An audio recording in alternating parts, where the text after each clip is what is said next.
Assalamualaikum warahmatullahi wabarakatuh. Perkenalkan, nama saya Silman Alizi. Saya dari Universitas Sabuletama, Fakultas Perikanan Aceh.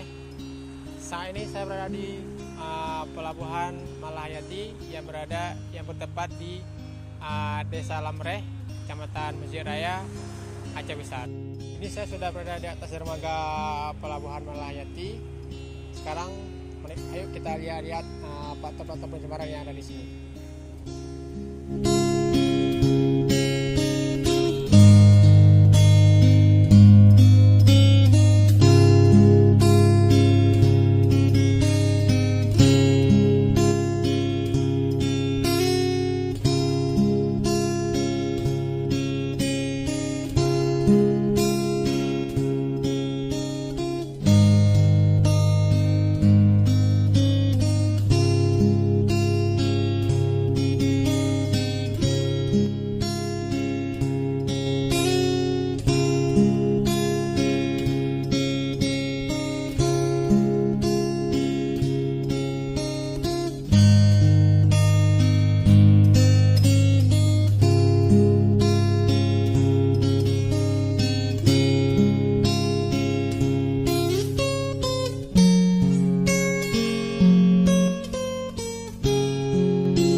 Dapat menyimpulkan di lingkungan Pelabuhan Malahayati ini lingkungannya masih tergolong bersih.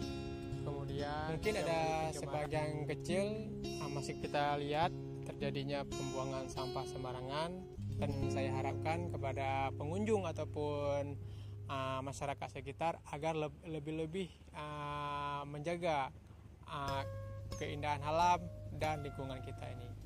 Saya Silman, wassalamualaikum warahmatullahi wabarakatuh. Salam Papa.